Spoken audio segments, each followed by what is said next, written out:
11th class student, आज हम पढ़ेंगे इस वीडियो में 3 महाद्वीपों में फैला हुआ साम्राज्य। ये 3 महाद्वीप कौन कौन से हैं जिनमें जो साम्राज्य है वो फैला हुआ है। ठीक है, तो इसमें हम पढ़ेंगे वो 3 महाद्वीप हैं: यूरोप, पश्चिमी एशिया, उत्तरी अफ्रीका। आपको याद रखना है, अगर मैप में भी फिल करना है तो आपको यूरोप, पश्चिमी एशिया और उत्तरी अफ्रीका का बहुत बड़ा भाग शामिल है। ठीक है बेटा, ये 3 महाद्वीपों में फैला हुआ साम्राज्य कौन सा है? रोम साम्राज्य है। कौन सा है? रोम साम्राज्य है। और 3 महाद्वीप कौन से हैं? यूरोप, पश्चिमी एशिया और उत्तरी अफ्रीका। आपको याद रखना है। ठीक है, जो रोम साम्राज्य है वो 3 महाद्वीपों में फैला हुआ था। यह साम्राज्य विभिन्न संस्कृतियों और भाषाओं से संपन्न था। यहाँ पर स्त्रियों की जो स्थिति थी वो काफ़ी सुदृढ़ थी। यहाँ की अर्थव्यवस्था में दास श्रम बल पर अधिक चलती थी। इसका बहुत बड़ा जो भाग है जनता का वो स्वतंत्रता से वंचित रह जाता था। प्रथम शताब्दी ईस्वी के मध्य सेना नायक जूलियस सीजर के अधीन रोम साम्राज्य वर्तमान ब्रिटेन और जर्मनी तक फैल गया। किसके अधीन? रोम साम्राज्य जर्मनी और ब्रिटेन तक फैला।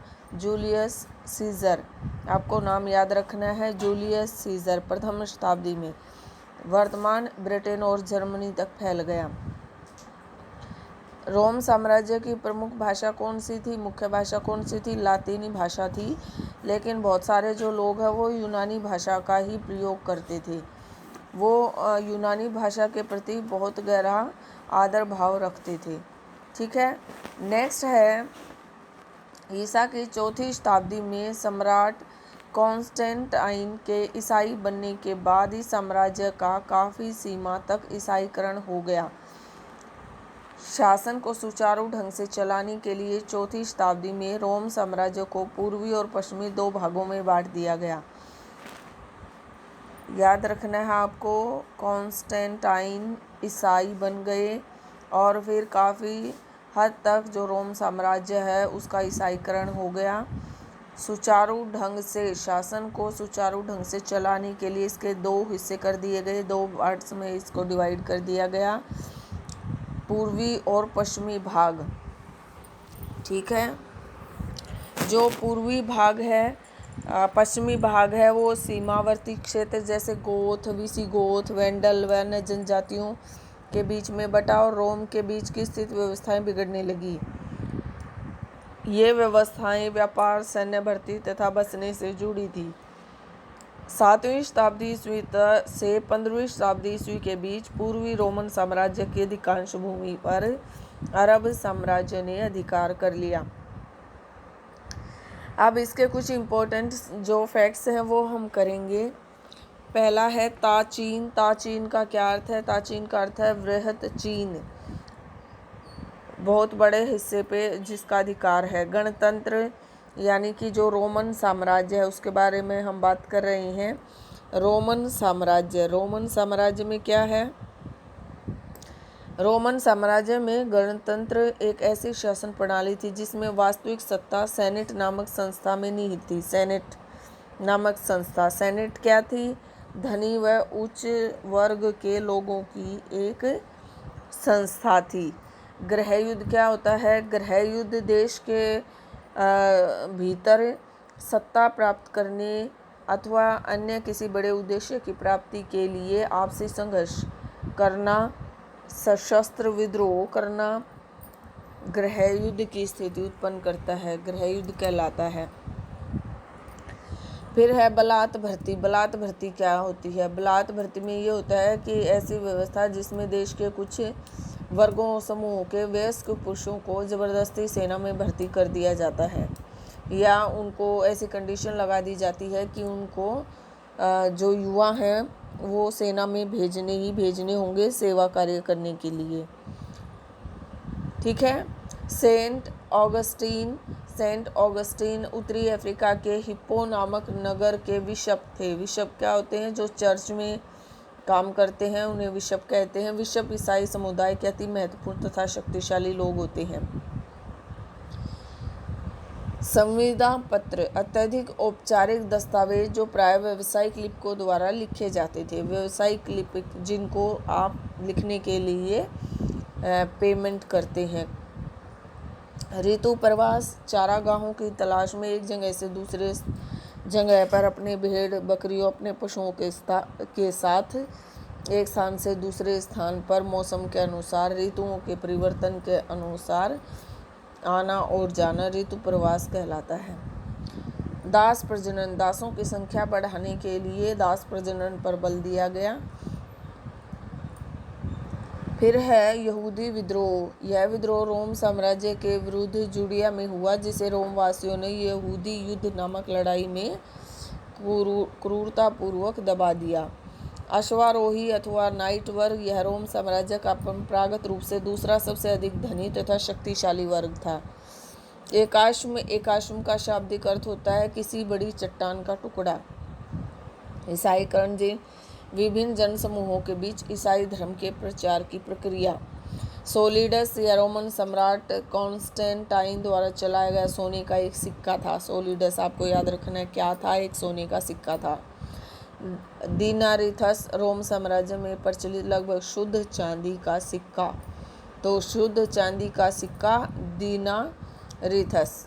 कोकोसियस रोम का रंगमंच जहां तलवार चलाने में निपुण योद्धा जंगली जानवरों से मुकाबला करके दर्शकों का मनोरंजन करते थे।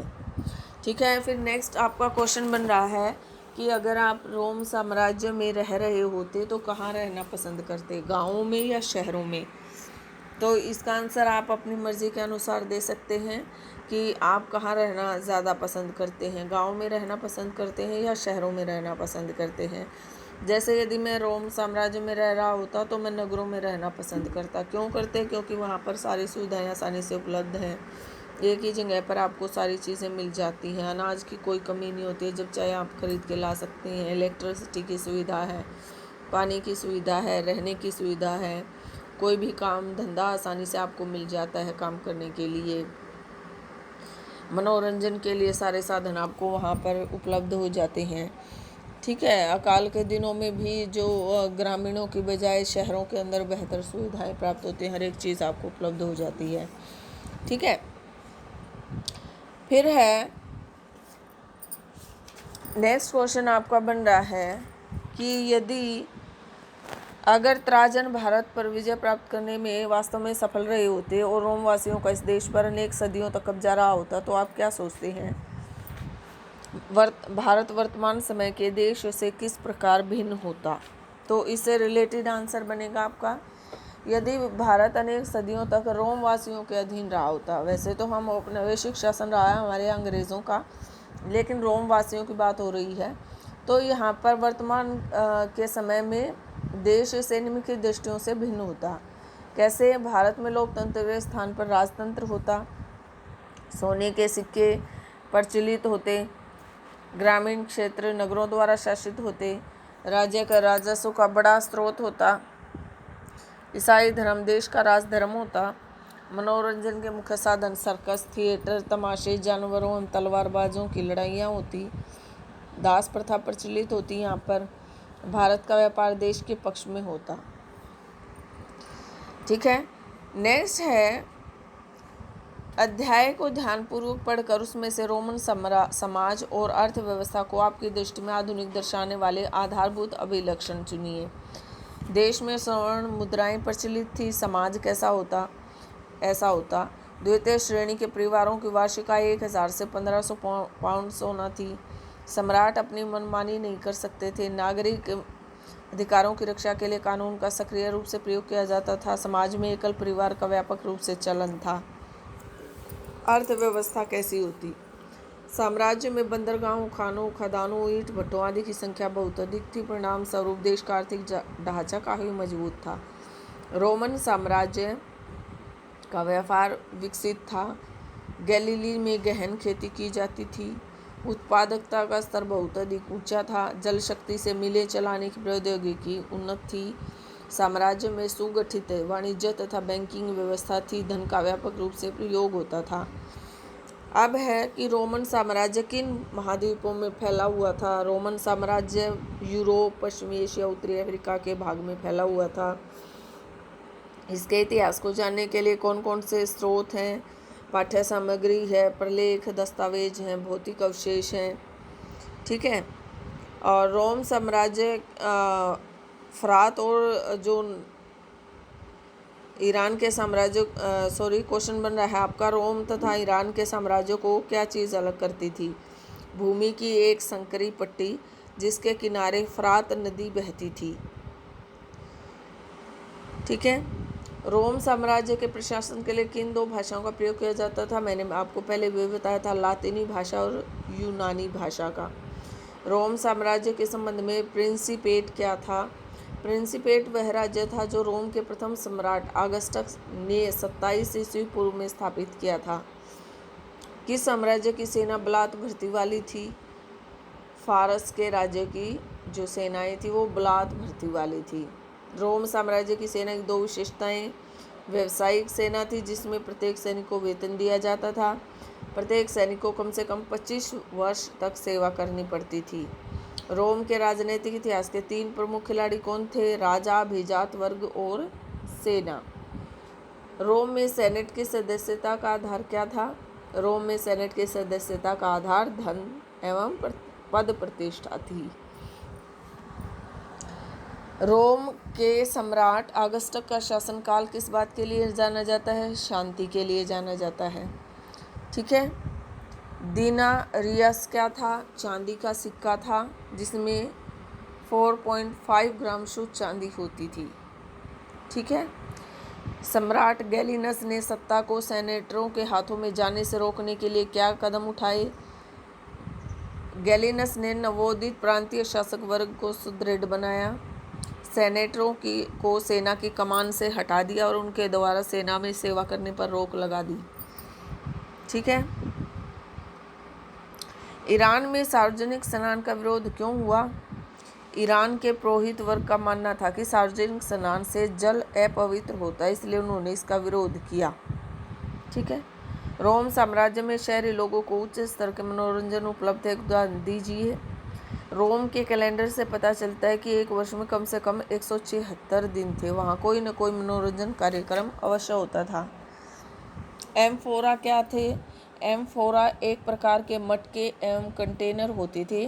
इनमें शराब, जैतून के तेल तथा अन्य तरल पदार्थों की ढुलाई होती थी। ये भूमध्य सागरीय क्षेत्र में बनाई जाती थी। ठीक है। ओके। नेक्स्ट हमारा क्वेश्चन है, ईसाईकरण से क्या अभिप्राय है? जिस प्रक्रिया द्वारा भिन्न भिन्न जनसमूहों के बीच ईसाई धर्म को फैलाया गया उसे ईसाईकरण कहते हैं। इस प्रक्रिया से ईसाई धर्म रोम का प्रमुख धर्म बन गया। 3 सबसे महत्वपूर्ण रामोत्तर राज्य कौन से थे? स्पेन में विसिगोथों का राज्य, गाल में फ्रैंको का राज्य, इटली में लोम्बार्डो का राज्य। जस्टिनियन द्वारा इटली पर पुनः अधिकार का क्या परिणाम निकला? जस्टिनियन द्वारा इटली पर पुनः अधिकार करने से देश छिन्न भिन्न हो गया। इस प्रकार लोम्बार्ड के आक्रमण के लिए मार्ग तैयार हो गया। किस घटना को प्राचीन विश्व इतिहास की सबसे बड़ी राजनीतिक क्रांति कहा जाता है? अरब से शुरू होने वाले इस्लाम के विस्तार को राजनीतिक क्रांति कहा जाता है। सेंट ऑगस्टीन कौन थे? अफ्रीका के हिप्पो नगर के बिशप थे, चर्च के बौद्धिक इतिहास में जिन्हें सर्वोच्च स्थान प्राप्त था। ऐसे 3 लेखकों के नाम बताओ जिनकी रचना का प्रयोग यह बताने के लिए किया गया कि रोम के लोग अपने कामगारों के साथ कैसा बर्ताव करते थे। कोलुमेला, वरिष्ठ प्लिनी तथा अगस्टीन। ठीक है। फिर है नेक्स्ट क्वेश्चन हमारा बन रहा है कि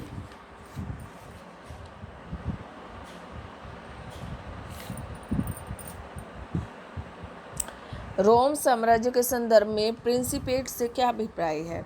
देखिए, प्रथम रोमन सम्राट ऑगस्टस ने 27 ईसा पूर्व में जो राज्य स्थापित किया था उसे प्रिंसिपेट कहा जाता था। ऑगस्टस राज्य का एक छत्र शासक और सत्ता का वास्तविक स्रोत था। तो भी इस कल्पना को जीवित रखा गया कि केवल एक प्रमुख नागरिक है, न कि निरंकुश शासक। ऐसा सेनेट को सम्मान देने के लिए किया गया था। सेनेट वह संस्था थी जिसका रोम के गणतंत्र शासनकाल में सत्ता पर नियंत्रण था। ठीक है।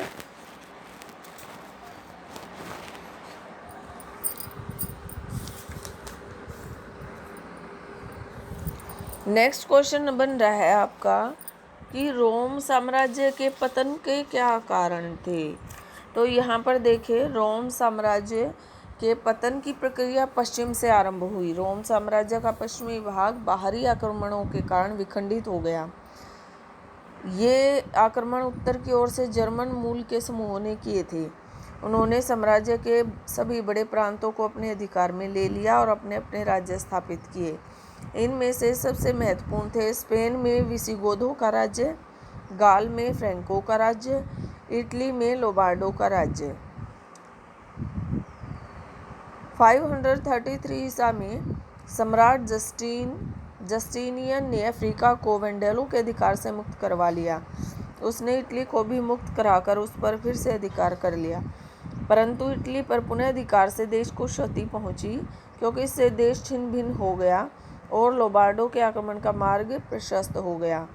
7वीं शताब्दी के प्रारंभिक दशकों तक रोम और ईरान के बीच भी फिर से लड़ाई छिड़ गई। ईरान की ससानी शासकों ने मिस्र सहित सभी विशाल पूर्वी प्रांतों पर आक्रमण किए। बाइजेंटियस रोम साम्राज्य का तत्कालीन नाम ने 620 के दशक में इन प्रांतों को फिर से अधिकार में ले लिया। तो भी कुछ ही वर्ष बाद रोम साम्राज्य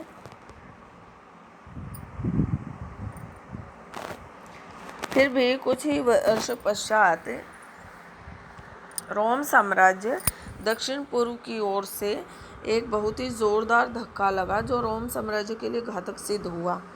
रोमन और सिसानी दोनों राज्यों के बड़े बड़े भाग भीषण युद्ध के बाद अरबों के अधिकार में आ गए। इस प्रकार रोम साम्राज्य का पूरी तरह से पतन हो गया। ठीक है।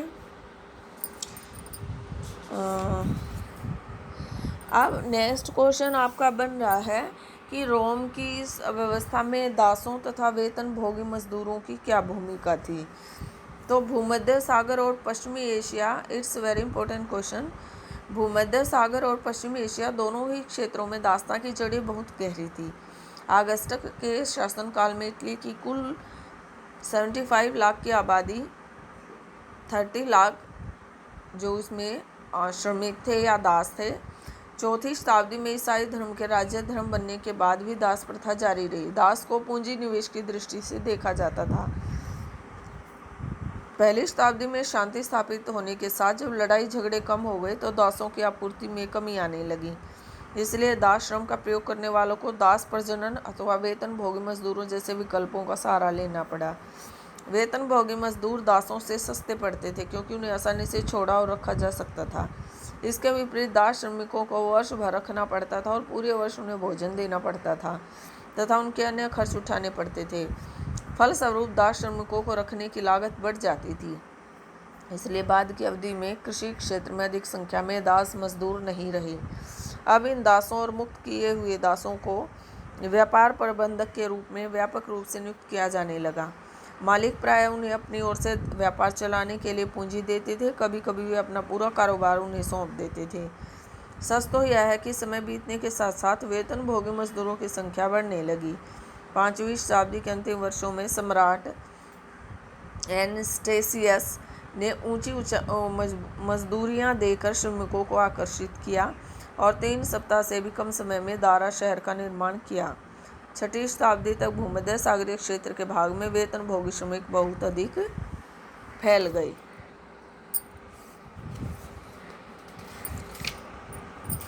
ओके बेटा, तो इसमें जो इम्पोर्टेंट है वो मैंने आपको बताया कि जो रोम साम्राज्य वो कहाँ से कहाँ तक फैला हुआ था। आप सभी को क्लियर हो गया है कि ये यूरोप ठीक है, और आपका पश्चिमी एशिया और अफ्रीका में फैला हुआ था। ठीक है।